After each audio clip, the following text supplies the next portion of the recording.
దేవుడు అంటే ఏంటి? పూజ చేయకపోతే ఏమవుతుంది? దేవుని కంపల్సరీ పూజ చేయాలా అని చాలా మందికి ఒక డౌట్ ఉంటుంది. దేవుడు ఉన్నాడా లేడా? ఇది చాలా మందికి. చిన్న పిల్లలే కాదు, నేడు చదువుకున్న పెద్దవాళ్ళకు కూడా ఇది ఒక పెద్ద డౌట్ అండి జీవితంలో. మన వాళ్ళు వెంటనే చెప్పే సమాధానం అంటే, అలా మాట్లాడితే కళ్ళు పోతుంది దేవుడి గురించి అని. దేవుడు కళ్ళు పొడవడానికి ఏమైనా శాడిస్టా? కాదట. ఆయన ఒక అనుగ్రహం ఇచ్చేవాడు. మనకు భగవంతుడి గురించి అవగాహన లేనప్పుడు చెప్పడం, చేతగానప్పుడు మనం వాడే మాటలు మాత్రమే అది. కళ్ళు పోగొట్టడానికి చారిస్ట్ కాదు. మనం చెప్పాల్సిన సమాధానం అది కాదు. తెలియని వారికి అలా చెప్పడం వల్ల వారికి దేవుని పట్ల ఒక ద్వేషం అనేది వస్తుంది. ప్రమాదం కూడా అవకాశాలు ఉన్నాయి. పూజ అనేది ఒక యోగ ప్రక్రియ. మనసుతో చేసే వ్యాయామం అనేది పూజ. మన తెలివితేటలు జ్ఞానం పెరగడానికి, మన మెదడు మనమే ట్యూన్ చేసుకోవడానికి ఉన్నటువంటి ఒక ప్రక్రియ. దీప ప్రజ్వలన అనేది త్రాటకం అనే యోగ ప్రక్రియ. రోజు ఓ 3 నిమిషాలు నూనె దీపాన్ని తదేకంగా చూస్తే కంటి జబ్బులు అరికట్టవచ్చని పెద్దలు చెప్పిన మాట. ఏదైనా కష్టమైన మంత్రాన్ని ఒక 11 సార్లు జపిస్తే నాలిక మొద్దు బారదు, నాలిక ఫ్రీ అవుతుందని చెప్తారు. ఆ నాలికకు ఎక్సర్సైజ్, అందువల్ల ఎటువంటి కష్టమైన పదాలైనా పలికించే శక్తి కలుగుతుంది. పూజలో ఒక ప్రక్రియలో నామం చెప్పడం వల్ల వచ్చిన లాభం. ధారణ శక్తి పెరుగుతుంది, భాష మీద పట్టు పెరుగుతుంది, స్టేజ్ ఫియర్ అనేది పోతుంది శ్లోకం నేర్చుకోవడం వల్ల. పూజ అంటే చాదస్తం కాదు, మన ఆరోగ్యం, మన జ్ఞానానికి సంబంధించిన విషయం అని చెప్పచ్చు.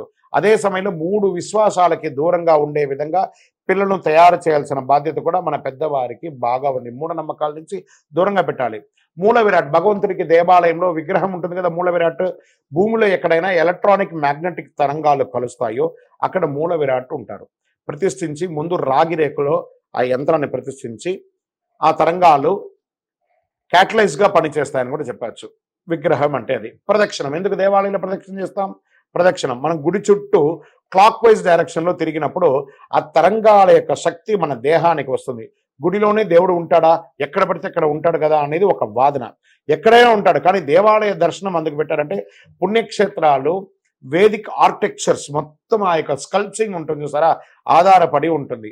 ఇవి మన శరీరంలోని షట్చక్రాలను ప్రభావితం చేస్తారు కాబట్టి ఆ ప్రాంతానికి వెళ్ళి పూజ చేసుకుంటాం.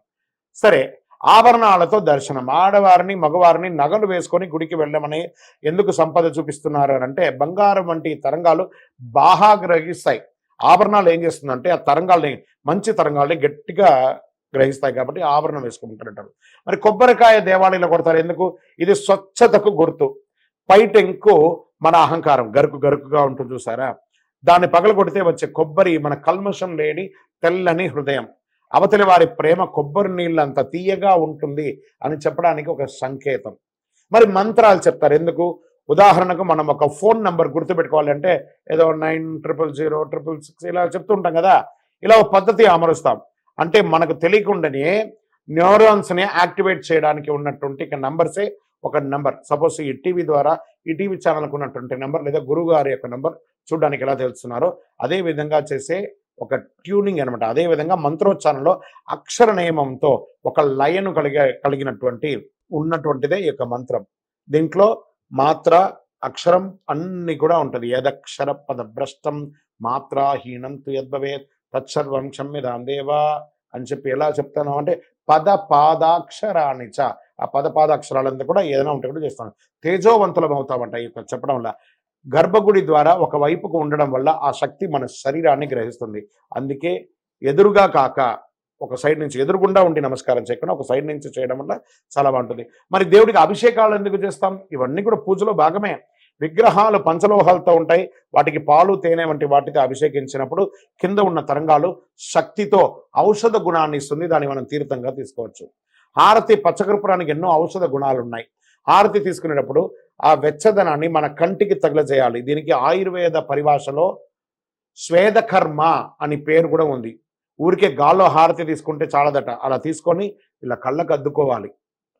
తీర్థం, ఇందులో పచ్చకర్పూరం, తులసి, లవంగాలు ఇలా ఎన్నో ఈ అభిషేక ద్రవ్యాలు, ఆ భగవంతుడి మీద పడ్డటువంటి ఆ ద్రవ్యాలన్నీ కూడా తరంగాలతో కూడి పంచామృతంతో వచ్చి మనకి తీర్థంగా వస్తుంది. దాన్ని మనం తీసుకోవడంలో అకాల మృత్యుహరణం, ఏమని చెప్తున్నారు? అకాల మృత్యుహరణం, సర్వవ్యాధి నివారణం, సమస్త పాపక్షయకరం ఆ భగవంతుని పాదోదకం పాదోదకం శుభం అని చెప్తున్నాం కదా అలా.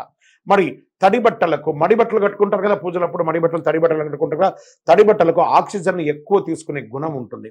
అందుకే మడి అని అంటారు. దీన్ని మనం అంగ ప్రదక్షిణలోనూ లేదా శుద్ధ కర్మలోనూ కూడా వాడుతూ ఉంటారు. ఇంత గొప్ప విషయం ఉందండి. దేవుణ్ణి పూజించడం వల్ల ఎన్ని వచ్చాయి చూసారా? ఇది పూజ యొక్క విశిష్టత. విజయోస్తు.